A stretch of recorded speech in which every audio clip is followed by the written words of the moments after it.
Hello everyone, welcome to another session on Methodology of Literature Module 1. And in this session, we'll be discussing about the history of Canadian literature. It's like a very brief history into Canadian literature. Okay, it's basically a very brief introduction, you can say, into Canadian literature. Okay, so the first thing that you have to remember is that Canada, Canadian literature is in fact the literature produced by Canadians. Okay, so that is how we generally consider the Canadian literature, and two prominent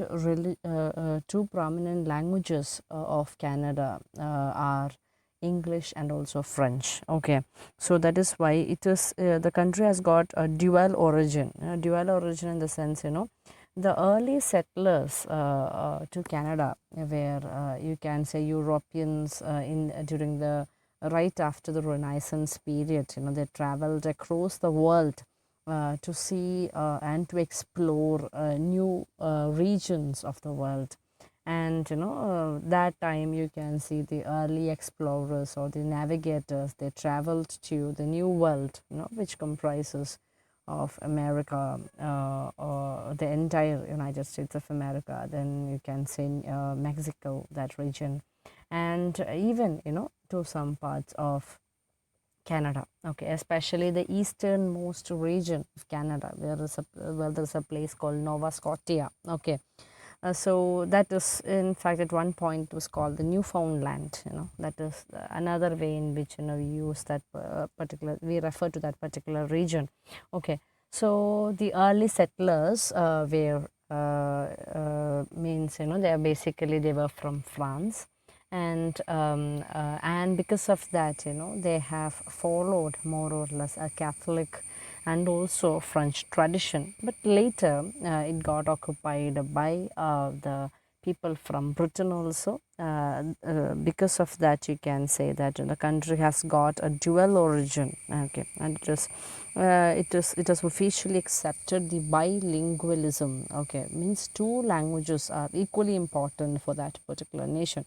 For example, in our country, Hindi is our national language. Okay, so because of all over India, you can talk about Hindi to an extent, but here in case of France, in case of Canada, you can say that it has officially accepted two languages like English and also French as the official language of Canada.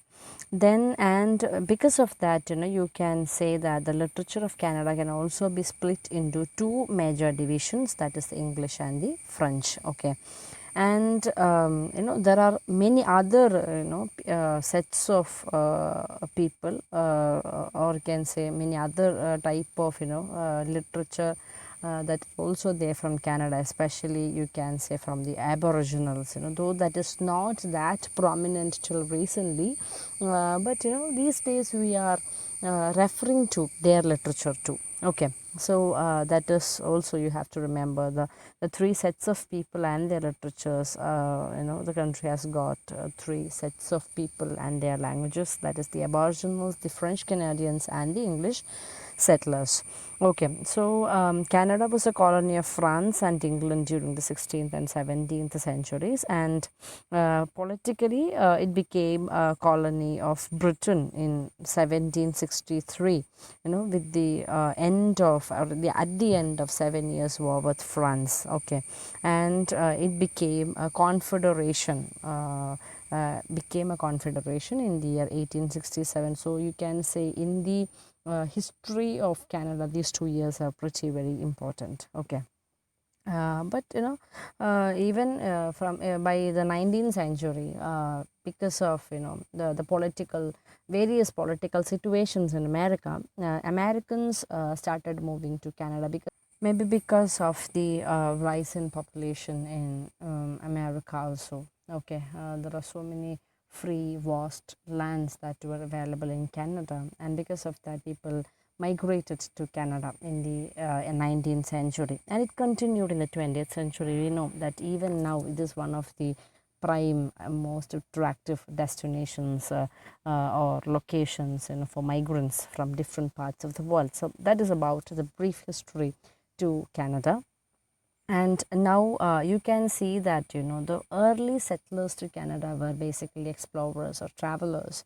So most of the writings in English from Canada, or the Anglophone literary history of Canada, talks about the visitors, explorers, travelers, British officers and their wives who recorded their impressions about the British North America through charts, diaries, journals and letters. They talked about what exactly the place is. So you can see that it more or less followed a documentary tradition, okay, documentary type of writing that you can see during the period. As critique Northrop Frye observed, Canadian literature is haunted by the overriding question, where is here?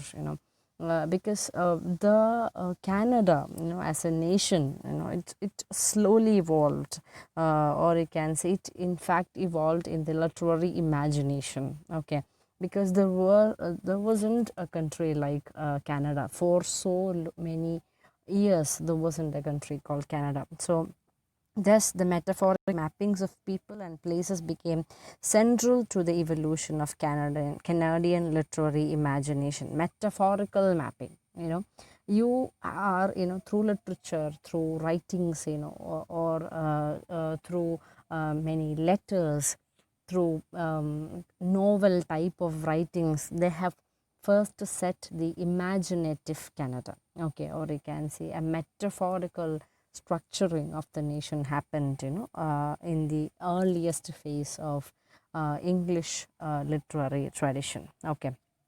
Then, one of the most important name that you can remember in this context is Frances Brooke, the wife of a visiting British military chaplain in the conquered French garrison of Quebec. And she wrote the first published novel in Canadian setting, or with a Canadian setting.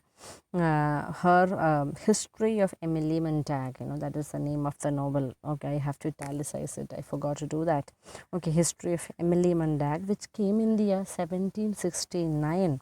It's an epistolary romance describing the sparkling winter scenery of Quebec and the life and manners of its residents. And it's basically about the life and manners of the people in and around Quebec. That particular time you can see even the writings of Jane Austen, and people were basically focusing on the life and manners of people. Okay, that is how they were more realistic, you can say, to an extent.